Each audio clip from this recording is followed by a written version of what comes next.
नमस्कार, मैं हूं मनोज वर्मा और आप देख रहे हैं अटेंशन। और आज अटेंशन में बात होगी संघ का गुणगान, क्या है प्लान। अक्सर आरएसएस को कोसने वाले दिग्विजय सिंह ने उनकी तारीफ की है और कांग्रेस को नसीहत दी है कि वो संघ से सीखे। दिग्विजय सिंह ने कहा कि सड़क पर उतरने से बेहतर है कि संघ की तरह काम किया जाए।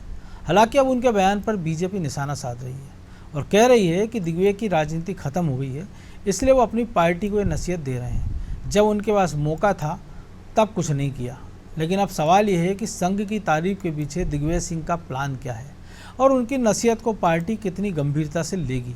आज इन्हीं सवालों के आसपास चर्चा करेंगे, लेकिन पहले रिपोर्ट देखिए।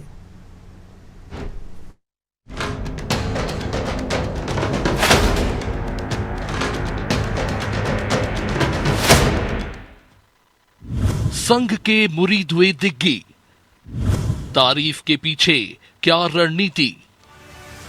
इसे राजनीतिक मजबूरी कहें या कोई बड़ा दाव, कांग्रेस के वरिष्ठ नेता और सांसद दिग्विजय सिंह ने राष्ट्रीय स्वयंसेवक संघ की तारीफ करके सबको चौंका दिया है।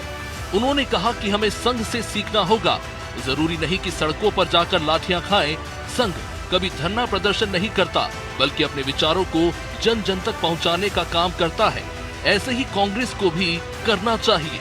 अब दिग्विजय का ये बयान तब आया है जब कांग्रेस परीक्षाओं में गड़बड़ी को लेकर धरना प्रदर्शन कर रही है।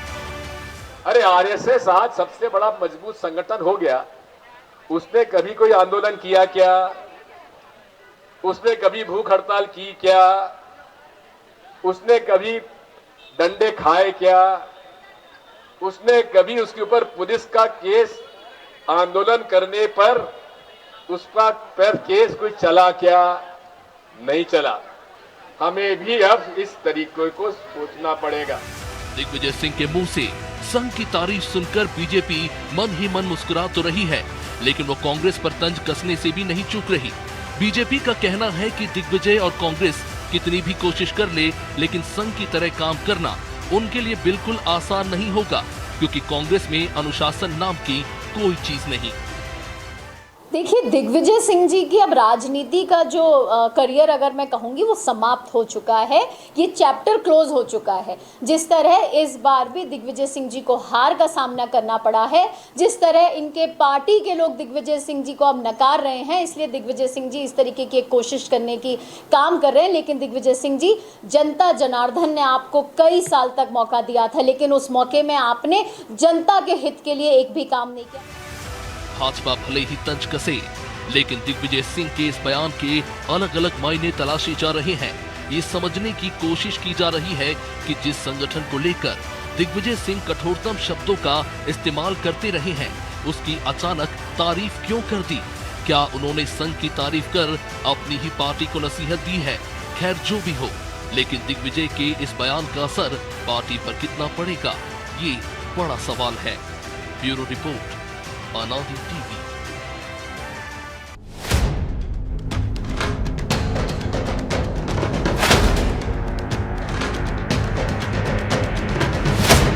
गलत पढ़ी थी। तो इसी पर चर्चा करने के लिए हमारे साथ जुड़ गए हैं वरिष्ठ पत्रकार सुरेश शर्मा और हमारे सहयोगी प्रभु पटेरिया और ब्रजेश चौक से। बहुत स्वागत है शर्मा जी आपका अनादि टीवी में। नमस्कार। तो दिग्विजय सिंह के दिग्विजयी बोल आपने भी सुने, तो हार का असर है या कुछ और दिमाग में उनके चल रहा है? क्योंकि जो स्थिति बनी है अभी चुनाव में और जिस प्रकार से उनको हार का सामना करना पड़ा है, और जो बेटे का गढ़ भी खतरे में नज़र आ रहा है। विधानसभा में भी देखा हमने, लोकसभा में बड़ी लीड नहीं थी, तो छवि बदल रहे हैं इस उम्र में आकर। देखिए मनोज जी, चुनाव में हार इसका सबसे बड़ा कारण है, क्योंकि आपने भी सबसे पहला वाक्य यही बोला है और मैं आपके चैनल पर भी बोला था, आपसे चर्चा में भी प्रभु जी को भी और ब्रजेश जी को मालूम है, मैंने बार बार ये बोला कि राजगढ़ जो है वो संघ का एक गढ़ माना जाता है विदिशा की भांति। विदिशा में भी बाहर के नेताओं ने आए, चुनाव जीता।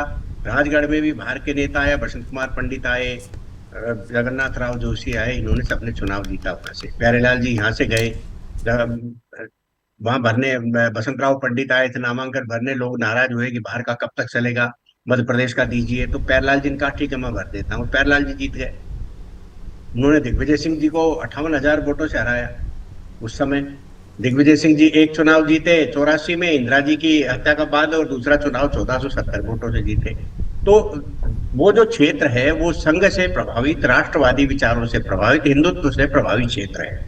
इसलिए इस बार उन्होंने जिस तरह की मेहनत की है और घूम घूम करके देखा है, और तब उनको घर घर में संघ का प्रचार मिला है, तब उन्होंने कहा कब आंदोलन करा, कब डंडे खाए, कब क्या किया उन्होंने, कैसे अंदर अंदर काम हो गया, ऐसे काम करो एक बार। जी दूसरा मेरा ये कहना है कि जो ये इस समय एक बड़ा चल रहा है आंदोलन वाला, तो जो आंदोलन जीवी लगे हुए हैं कि ये नीट की परीक्षा में और इसमें जो धांधलियां हुई हैं इसको लेकर के जो आंदोलन चल रहा है, उसमें राहुल गांधी जी ने संघ पर प्रहार किया था।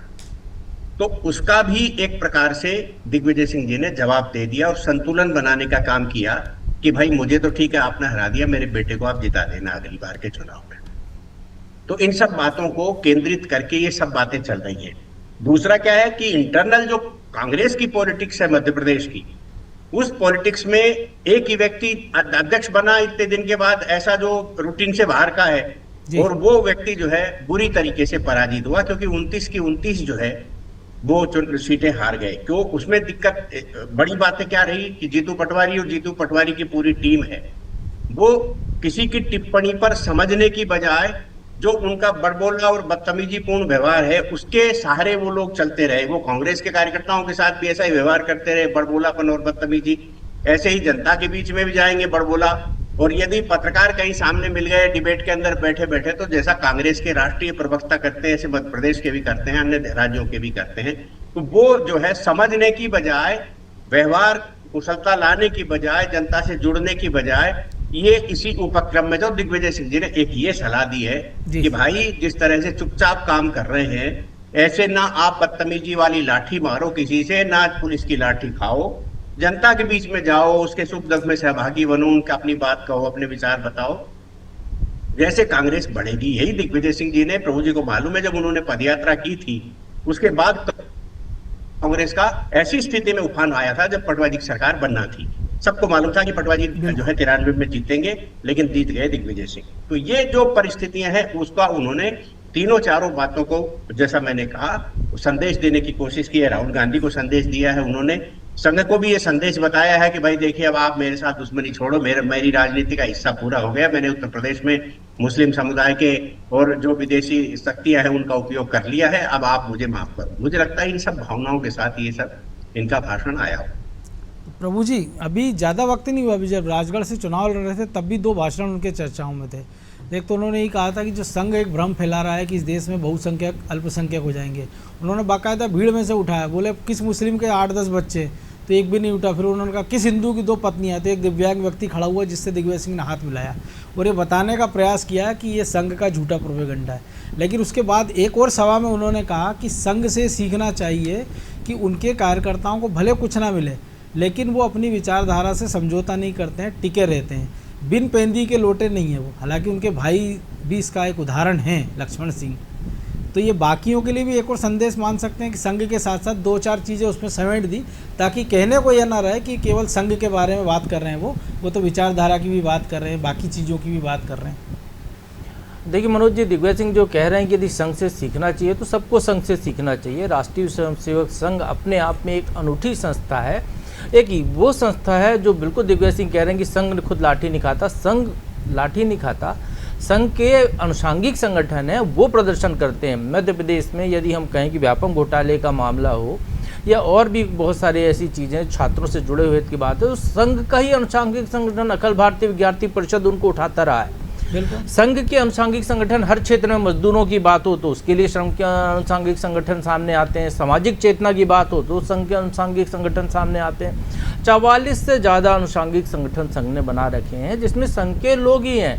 संघ का व्यक्ति सरकारी कर्मचारी भी हो सकता है, संघ का व्यक्ति कांग्रेस का नेता भी हो सकता है, संघ का व्यक्ति किसी भी पार्टी का नेता हो सकता है, संघ का व्यक्ति किसी भी जाति धर्म का व्यक्ति हो सकता है। वो यदि संघ में आ रहा है, संघ के विचारों से संबंध रखता है, वहाँ को सीखना चाहता है, तो सीखने का प्लेटफॉर्म है राष्ट्रीय स्वयंसेवक संघ। वहाँ से आप सीखिए, वहाँ से अनुशासन सीखिए, आप वहाँ से राष्ट्र प्रेम सीखिए, आप वहाँ से काम करने का तरीका सीखिए, लोगों को जोड़ने का तरीका सीखिए। तो वो चीज़ें हैं। तो निश्चित तौर पर दिग्विजय सिंह जो कह रहे हैं उनको बहुत देर से समझ में आया। ये कहना चाहिए कि ये बात उनको यदि आज से 20-25 साल पहले या 40 साल पहले समझ में आ जाती तो शायद वो इस तरीके की स्थितियाँ वो कर लेते। अब इससे जुड़ा हुआ एक छोटा सा संगठन कांग्रेस का भी हुआ करता था, सेवा दल। छोटा के वो तो बड़ा ही संगठन हाँ, था, संघ के पहला जी। तो जिसको जो है कांग्रेस ने अपने आप ही खत्म कर दिया, सेवा दल को, जो आपके लिए जो जमीन पे काम हेडगेवार और करता था। हार्डिकर दोनों दोस्त थे, ये भी कहा जाता है। तो वो जो जमीन पर काम करता था कांग्रेस के लिए नीचे, उसको आपने खत्म कर दिया। अब संघ से जुड़े हुए लोग बीजेपी में आते हैं, संघ से जुड़े हुए प्रधानमंत्री भी संघ के प्रचारक रहे हैं, तो वो संघ अच्छे कार्यकर्ता तैयार करके देता है, हर किसी को देता है। उनमें सुरेश जी आपको भी याद होगा कि पहले ये संघ ने कहा है कि कांग्रेस मांगेगी तो उसको भी वो प्रचारक दे देंगे, किसी भी पार्टी को यदि मांगेगी तो दे देंगे। उन्होंने कभी मना नहीं किया है, आप आइए, तो आपको यदि सुधार करना है अपने आप को तो आप संघ के लोगों को लीजिए। यदि संघ को सीखना है, संघ की कार्यप्रणाली यदि कांग्रेस के लोगों को अपनानी है, जो दिग्विजय सिंह कह रहे हैं कि उस तरीके से आप जाइए, घर घर जाइए, तो पहले संघ में जाना होगा, उनको शाखा में जाना होगा, सीखना होगा। आप दूर से देखकर उस तरीके का अनुसरण नहीं कर सकते हैं जो संघ काम करता है, क्योंकि संघ का प्रचारक कुछ लेता नहीं है संघ से। संघ का प्रचारक अपना समय उसको देता है, अपना बहुत सारा योगदान देता है, वो संघ के विचारों को जनता तक पहुंचाने के लिए इस तरीके का काम संघ करता है। संघ कोई पर्दे के पीछे से करता है, पर्दे के पीछे की बात ही नहीं मनोज जी, क्योंकि उनका राजनीतिक भूमिका ही नहीं होती है उनकी, तो इसलिए वो उस तरीके की भूमिका का निर्वह नहीं करते। वो क्या चुनाव के दौर में भी वो जाते हैं तो वो अपने मुद्दों की बात करने आते हैं कि ऐसी पार्टी को चुनिए जो इन मुद्दों पर साथ दे सके। वो ये नहीं कहते कि सीधे सीधे भारतीय जनता पार्टी के कमल छाप पर अपने निशान लगा इसलिए कहा जाता है कि 84 के चुनाव में संघ ने कांग्रेस का समर्थन किया। जी, तो इस तरीके की भूमिका तो दिग्विजय सिंह ने ये कहा है तो अच्छी बात है, संघ का गुणगान ही है, संघ की तारीफ ही इसको लेना चाहिए कि संघ की तारीफ की है उनने। और यदि वाकई में कांग्रेस के 10 लोग भी यदि इस काम को सीखने की कोशिश करते हैं तो निश्चित तौर पर उनकी गुणवत्ता में, उनके कामकाज में सुधार आएगा। तो कांग्रेस को भी संघ के प्रति जो उनकी सोच है, जो दिग्विजय सिंह, खासकर वो दिग्विजय सिंह जिन्हें मध्य प्रदेश में सरकारी कर्मचारियों के संघ की शाखा में जाने पर प्रतिबंध लगाया था, वो दिग्विजय सिंह जो संघ को बैन करने की बात करते हैं, वो दिग्विजय सिंह जो संघ से जुड़े लोगों को कहते थे संघ की शाखाओं बम बनाना सिखाया जाता है, आतंकवादी घोषित करने की कोशिश करते थे, वो दिग्विजय सिंह यदि अब जाकर ये कह रहे हैं तो निश्चित तौर पर ये मान के चलिए कि उनको जो है ज्ञान की प्राप्ति हुई है, चाहे पीपल के पेड़ के नीचे बैठे हों या कहीं और बैठे हों, या उनको ये ज्ञान की प्राप्ति हुई है। अब इसका ये तो कितना वो अपने व्यक्तिगत जीवन में फायदा ले सकते हैं, कितना फायदा वो कांग्रेस को दिला सकते हैं, अब ये उनके ऊपर है। तो ब्रजेश जी कांग्रेस का कुछ फायदा देख रहे हैं या दिग्विजय सिंह का? क्योंकि नसीहत तो बड़ी है, लेकिन वो जो ये कह रहे हैं कि घर घर जाए, तो उतना बड़ा संगठन भी तो हो सकता है। जीतू पटवारी के लिए मैसेज हो, भैया पहले संगठन बना लो, जब तो घर घर जाओगे, अगर 10-20 लोग इकट्ठा होकर लाठी खा भी ली और मुद्दे को अंजाम तक नहीं पहुंचाया तो होगा क्या? क्योंकि पिछली जब सरकार बनी थी तो व्यापम की बात कर लें, सिंगस की बात कर लें, पौधरोपण की बात कर लें, तमाम सारे मामलों में उन्होंने मामले उठाए और उन्हीं की सरकार के मंत्रियों ने क्लीन चिट दे दी, जिनमें एक उनका बेटा भी था, जयवर्धन सिंह।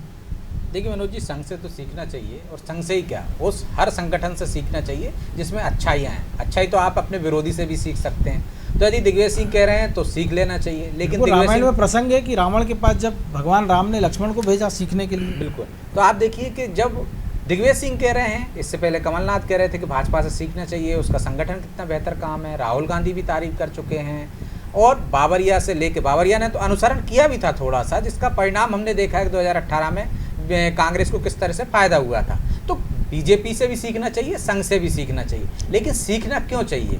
क्या संघ जैसे आपके साथ निस्वार्थी कार्यकर्ता हैं क्या, जो राजनीति में आपके पास आ रहे हैं, वो राजनीति में आगे बढ़ने के लिए आ रहे हैं? संघ में जो जुड़ता है, संघ का जो कार्यकर्ता है, वो किसी स्वार्थ से नहीं आता। हर कोई वहाँ पे मोहन भागवत या संघ का प्रमुख नहीं बन जाता मनोज जी, लेकिन वो समाज सेवा से आते हैं, समाज की बुराइयाँ दूर करने के लिए आते हैं। तो क्या ऐसी समाज सेवा करने वाला व्यक्ति और इस तरह से सोच रखने वाला कांग्रेस में आज की तारीख में कोई आ रहा है? इसी तरह से सेवा दल गढ़ता था कभी, कि उसको वैचारिक रूप से मजबूत बनाता था कार्यकर्ताओं को, वो आगे जाके मजबूत रहता था, बिन पैंदी का लोटा नहीं रहता था, जैसे दिग्विजय सिंह कह रहे हैं। आज की तारीख में बिन पैंदी के लोटे ही बचे हैं राजनीति में, और खासकर कांग्रेस में तो आप हालात देख ही रहे हैं। मुझे लगता है कि दिग्विजय सिंह इस वजह से कह रहे थे कि वो जानते हैं कि कांग्रेस का नेता, कांग्रेस का कार्यकर्ता, कांग्रेस में आए लोग लाठी नहीं खा सकते हैं, सड़क पर आंदोलन नहीं कर सकते, केस दर्ज होने से डरते हैं। हमने बड़े बड़े नेताओं को देखा है, उनके पूर्व मंत्रियों, पूर्व विधायकों को, तो केस डर की वजह से डरकर बीजेपी में चले गए। तो ऐसी परिस्थितियां हो गई, तो शायद उनका एक मतलब ये भी हो कि वो एक सलाह दे रहे हैं, भाई आप डंडे खा नहीं सकते हो, ना हम में क्षमता है डंडा खाने की, सड़क पर उतरने की, ना आप में क्षमता है कि आप पे केस दर्ज हो जाएं, आप डंडे खाते रहें। तो वैचारिक रूप से ही कम से कम लोगों के समाज के बीच में तो जाइए, लोगों से संपर्क तो साधिए जिस तरह से आरएसएस साधता है। तो एक उनकी जो पद्धति है उसी को अपना के कम से कम कांग्रेस को मजबूत करने की दिशा में कोशिश कीजिए। और ये संदेश उन्होंने हो सकता है जीतू पटवारी को भी दिया हो। और इस संदेश में एक चीज़ और छिपी हुई है मनोज जी, कि कांग्रेस का कार्यकर्ता निश्चित तौर पर ना सड़क पर उतर रहा है, ये दिग्विजय सिंह मान रहे हैं, ना कांग्रेस का कार्यकर्ता समाज में जा रहा है, लोगों के बीच में जा रहा है कि वो सामाजिक रूप से या लोगों से चर्चा करे, अपने विचार के लोगों को मजबूत करे, अपने संगठन को मजबूत करे, तो उस दिशा में भी नहीं बढ़ रहा है। रही बात कांग्रेस में, जिस तरह से आपने कहा कि यदि कोई चीज़ अपनाओगे आप, जो सुरेश शर्मा जी ने भी कहा, प्रभु जी ने भी कहा कि दिग्विजय सिंह ने पदयात्रा की, लोगों से संपर्क साधा, कोई आंदोलन नहीं किया था उन्होंने, लेकिन टिफिन लेके निकल चल पड़ते थे वो और लोगों से संपर्क साधते थे। और जो आज भी उन्होंने अपनाया, बार बार अपनाते हैं, चाहे नर्मदा परिक्रमा की बात कर लें या जिस तरह से बैठ के करके उन्होंने कांग्रेस के नाराज लोगों को जोड़ा, पंगत पे संगत की जो बात उन्होंने की है, वैसे ही करके भी कांग्रेस आगे बढ़ सकती है। लेकिन करे कौन? लेकिन उसमें भी है ना कि जिन सत्यव्रत चतुर्वेदी से सबसे पहले मिले थे उनके बेटे का टिकट कटवा दिया था उन्होंने। देखिए ये तो कांग्रेस में, क्या आप सोच रहे हैं कि यदि ऐसा होगा तो आगे कोई टिकट नहीं कटवाएगा? आप देखिए जीतू पटवारी, उमंग सिंघार के झगड़े हमने नहीं देखे क्या अभी हाल ही के चुनाव में? आप देखिए, तो ये परंपरा कांग्रेस में खत्म होने वाली नहीं है। चाहे दिग्विजय सिंह के बाद आई परंपरा अपनाते जाते हैं, जैसे सलाह दे रहे हैं ना वो कि लोगों से सीखें, तो मुझे लगता है कि वो सीख पाएंगे। वो एक परंपरा जरूर आगे बढ़ती चली जाएगी कि कमलनाथ में, दिग्विजय सिंह में, सिंधिया में, और अरुण यादव के पिताजी की बात कर लें या जमुना देवी की बात कर लें, चाहे अजय सिंह राहुल की बात कर लें, अरुण यादव की बात कर लें, किस तरह से झगड़े चलते हैं लंबी फहरिस्त। तो शर्मा जी, एक संकेत या संदेश बीजेपी के लिए भी है क्या? हालांकि विधानसभा चुनाव में वक्त है अभी, और दोस्ताना मुकाबले हमने कई देखे हैं, इस विधानसभा चुनाव में भी देखे, इसके पहले भी देखे हैं। तो खुद का तो उनको पता है कि 26 तक तो राज्यसभा में है वो, भाई का पता नहीं वो कब तक कहाँ रहेंगे, कल क्या बोल दें, वो दिग्विजय सिंह के खिलाफ क्या बोल दें, लेकिन बेटे का राजनीतिक भविष्य लंबा बचा हुआ है। नहीं, देखिए जयवर्धन जी दिग्विजय सिंह जी की भांति विनम्र है। दिग्विजय सिंह जी राजनीति में जो है वो उनका, जिसकी जो राजनीतिक कुटिलता शब्द इस्तेमाल किया जा सकता है वो दिग्विजय सिंह जी पर लागू होता है, लेकिन व्यवहारिक जीवन में वो बहुत ही विनम्र है और उनके पुत्र तो वास्तव में विनम्र है। इसमें मुझे नहीं लगता कि कोई उनको दिक्कत आने वाली है, और वो समन्वयवादी रहेंगे, वो भाजपा के साथ भी समन्वय रखेंगे, क्योंकि अभी भी प्रभु जी हंस रहे हैं, मुझे मालूम है कि अभी भी उनको यही याद आ रहा होगा कि वो 4000 वोट से कैसे जीते थे, वो सबको मालूम है। तो वो आखिरी समय पर जैसे मान लो कई जगह हमने ऐसे समीकरण देखे हैं, उन समीकरणों की मैंने इसलिए कहा कि दोस्ताना मुकाबला, हाँ वो दोस्ताना मुकाबला कह लेंगे तो हम भी इसमें ये हो जाएगा कि भाई हमने टिप्पणी नहीं करी। तो ये तो कुल मिलाकर के ये कहा जा सकता है मनोज जी कि जो दिग्विजय सिंह जी ने आज संदेश दिया है, ये इस समय की सबसे बड़ी स्वीकारोक्ति है कि राष्ट्रीय स्वयंसेवक संघ जो है वो विश्व का सबसे बड़ा संगठन है, सबसे सलीके से काम करने वाला संगठन है। मैं एक बार पाकिस्तान के 2 लोगों को सुन रहा था, उन्होंने कहा कि इनने कोई सेना नहीं बनाई, कोई मोर्चा नहीं बनाया, स्वयंसेवक बनाए। और स्वयंसेवक का मतलब होता है खुद की सेवा खुद करना, जनता की सेवा करना, किसी पर आश्रित नहीं रहना, लोगों को स्वावलंबी और आत्मविश्वास से परिपूर्ण बनाना। ये मानसिकता, ये संघ, वहां के पाकिस्तान के लोग संघ के बारे में विचार कर रहे हैं। भारत के लोग प्रतिस्पर्धा में संघ की आलोचना करते हैं कि भाई हम इनके कारण सरकार नहीं आ पाते, चुनाव हार जाते, इसलिए आलोचना करते हैं। मुझे नहीं लगता कि किसी भी व्यक्ति के मन में संघ के प्रति असम्मान भाव होगा, और उसका सबसे बड़ा कारण ये है कि वहां आप कांग्रेस के कार्यकर्ता बन के चले जाइए, आप भाजपा के कार्यकर्ता बन के चले जाइए और पत्रकार बन करके चले जाइए। वहां यदि आपको ये बात कहना है तो आप उस विचारधारा की मानसिकता से, जो हिंदुत्ववादी राष्ट्रवादी विचारधारा है, यदि उसकी 2 लाइन भी आप कह देते हैं तो वो आपको पितृ संगठन की भांति जो है आपके साथ व्यवहार करना चालू कर देते हैं। यानी कि किसी की तकलीफ को दूर करने का काम भी कर सकते हैं और ना भी करें, ठीक बात है। भाई कई बार ये लगता है कि इस काम के लिए मुझे क्यों हस्तक्षेप करना चाहिए, मेरे नीचे वाले भी बहुत लोग काम करते हैं। बिल्कुल। तो ये एक भाव है समाज के अंदर आत्मविश्वास पैदा करना, मंदिर पूजा पाठ की पद्धति वापस पैदा करना। जो सो गया है समाज, जो लंबे समय तक आजाद भारत में गुलाम मानसिकता के लोगों के हाथ में जब सत्ता चली गई थी सरदार पटेल की बजाय, तब जो है ये भाव पैदा हुआ, जिसको 75 साल बाद संभालने के लिए कोई राजनीतिक दल या राजनीतिक नेता मिला है। तो आप उसको बारीकी से देखिए कि कितने वर्षों तक परीक्षा जो है इसको कहते प्रतीक्षा करना पड़ी है। अब कल्पना करिए कि 1925 में देश जो है वो स्वाधीनता आंदोलन के लिए थे, लेकिन कुछ लोगों की टोली थी जिनके दिमाग में ये आ गया था कि स्वाधीनता प्राप्त करने के लिए सशक्त लोग हैं, स्वाधीनता प्राप्त करने के लिए लोग कहां से आए, बाद में लोग कहां से आएंगे जो अच्छी सरकार चलाएंगे, जनहित जैसी सरकार चलाएंगे। तो उसी आंदोलन के पैरेलल में लोगों को घड़ने का काम राष्ट्रीय स्वयंसेवक संघ ने शुरू किया। तो आप इस इतिहास को देखिए कि कब से कल्पना की गई थी, देश के बारे में किस प्रकार की कल्पना की गई थी। हम 15 साल का नरेंद्र मोदी का आप देख लेंगे, 10 साल का तो आप देख लीजिए, बिना किसी भेदभाव के मुस्लिम समुदाय ने खुल करके इस बार कहा है कि हम मोदी को हराएंगे। लेकिन आप आने वाले 5 साल में देख लीजिए कि मुस्लिम समाज के खिलाफ एक भी ऐसा जो है आपको संकेत नहीं मिलेगा, खबर के रूप में भी नहीं मिलेगा कि भेदभाव किया गया है। तो ये जो भाव तो पहले भी नहीं था, लेकिन अब चूंकि एक नैरेटिव हो जाता है। लेकिन प्रभु जी, आपको भी लग रहा है कि दिग्विजय सिंह अपने बयान पे लंबे समय तक टिके रहेंगे? क्योंकि हर बार वो जब बयान देते हैं फिर ये जरूर कहते हैं कि मैं तो खुद राघव जी का भक्त हूँ, मेरे किले में 300 साल से हमारे यहाँ पूजा हो रही है, नर्मदा की परिक्रमा की है। और क्या गारंटी कल उनके मुंह से इस तरह का एक दूसरा बयान ना जाए, क्योंकि इसके पहले दीपक बावरिया प्रभारी थे, उन्होंने भी कहा था संघ से सीखना चाहिए, उनकी भयंकर तम से आलोचना हुई थी। इसके पहले हमने देखा था भिंड में सेवा दल का शिविर लगा था, उसमें बाकायदा जो प्रेस कॉन्फ्रेंस हुई थी उसमें कहा गया था कि संघ से हमको ये चीज़ सीखना चाहिए, तो उनको जवाब देना मुश्किल पड़ गया था जो आयोजक थे।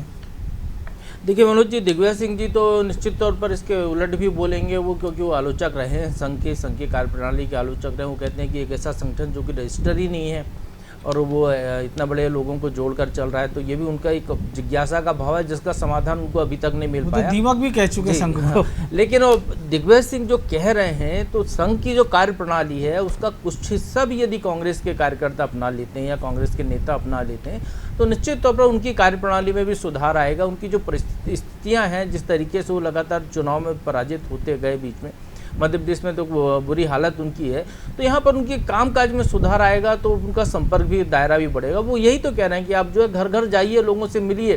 कांग्रेस के जो बाकी संगठन है वो काम कर रहे हैं, सड़क पे उतरने का काम सड़क पे उतरने वाले करें। कांग्रेस का कार्यकर्ता, हर वर्ग का कार्यकर्ता, हर उम्र का कार्यकर्ता समाज के बीच में जाए, कांग्रेस की रीति नीति को पहुंचाए, लोगों तक अपनी बातों को पहुंचाए, उनसे समझे कि समाज क्या चाहता है, उसको वो कांग्रेस के नेताओं तक दे। कांग्रेस की रीति नीति बची कहाँ है? जो भी थोड़ी बहुत होगी, जो भी है सुरेश जी, 52 से 99 हो गया, कुछ तो बची होगी। तो उस तरीके की कोशिश करने का एक भाव तो उनका आया है, ये अच्छी बात है कि वो जो है उसका अनुसरण उस तरफ करने की बात कर रहे हैं। सिरे से खारिज नहीं कर सकते, 52 से 99 पहुंच गए वो।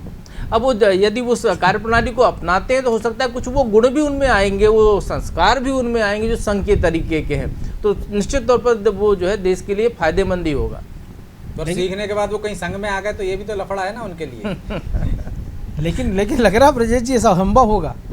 देखिए मनोज जी, मुझे नहीं लगता कि ये संभव होगा, क्योंकि ये पहली बार नहीं कहा गया है। मैंने पहले भी दोहराया, आपने भी दोहराया कि जब सेवा दल की बैठक हुई थी, बाकायदा प्रशिक्षण शिविर हुआ था, तब इस तरह की बातें भी हुई थी। लेकिन क्या है, इसकी वजह से मुझे लगता है इसके उलट ये करना चाहिए कांग्रेस को, वो अपना जो सेवा दल का जो संगठन है उसी को मजबूत करे। वो कहीं ना कहीं इस आधार पर उसका गठन हुआ था कि वो भी वैसे ही स्वयंसेवक गढ़ेगा, हालांकि नाम अलग था उसका, लेकिन वो क्यों इस स्थिति में पहुंच गया जब राजीव गांधी तक उसके अध्यक्ष रहे हैं, सुरेश पचौरी से लेकर तमाम बड़े नेता रहे हैं, तो क्यों ना कांग्रेस का कार्यकर्ता भी उसी माध्यम से मुख्य धारा में आए, मुख्य पार्टी में आए। उसको पता तो होना चाहिए कांग्रेस का इतिहास क्या है। हम देखते हैं कि आज की तारीख में उनके प्रवक्ता हैं, डिबेट में बैठ जाते हैं, उनको कांग्रेस का इतिहास ही पता नहीं है। तो कार्यकर्ता गढ़ने की बात है, आप बाल कांग्रेस बना दीजिए या सेवा दल बना दीजिए, मुझे लगता है कि आपको उस दिशा में बढ़ना होगा, या जो आपके कार्यकर्ता हैं उनको फिर से गढ़ना होगा, आपको वैचारिक रूप से उनको मजबूत करना होगा, उनको विचारधारा तो बताना ही होगी। भले ही वो अब विचारधारा नहीं रही हो, जो सुरेश शर्मा जी कह रहे हैं वो कम्युनिस्टों के खाते में चले गए हैं और उनके द्वारा संचालित हो रहे हैं, लेकिन आप शुरुआत कर सकते हैं। नेता अपने अपने विचार तो पता ही रहे, ताकि एक अनुशासन आ सके उनमें, ताकि वो एक नए कार्यकर्ता को गढ़ सके। तो कहीं से तो शुरुआत करना पड़ेगी। यदि जीतू पटवारी की शब्दों में हम कहें तो जमीन समतल हो गई है, तो समतल जमीन में अच्छा है कि आप अच्छे बीज डालिए, अच्छा पौधा आएगा तो अच्छे फल मिलेंगे, पार्टी का भला होगा। तो ये समय है, यदि दिग्विजय सिंह की इस बात पर अमल करते हैं तो शुरुआत कर देना चाहिए। शुरुआत हो सकता है फिर सेवा दल से कर बिल्कुल, शुरुआत दिग्विजय सिंह को ही करना चाहिए। बहरहाल वक्त इतना ही था। बहुत धन्यवाद शर्मा जी। तो निश्चित तौर पर दिग्विजय सिंह जो कुछ कहते हैं तो खबर अपने आप बनती है, और अब जो कहा है वो तो खबर है ही सही। लेकिन सवाल यही है कि जो दिग्विजय सिंह ने नसीहत दी है, क्या उनकी पार्टी उसको मानेगी? हो सकता है कि पार्टी के अंदर से उनके खिलाफ आवाज़ उठने लगे और कहा ही जाने लगे कि चुनाव हारने के बाद वो बेटे का राजनीतिक भविष्य सुरक्षित करने के लिए संघ के गुणगान में लगे हैं। बहरहाल अटेंशन में आज इतना ही। मुझे दीजिए इजाज़त और आप देखते रहिए अनादि टीवी। नमस्कार।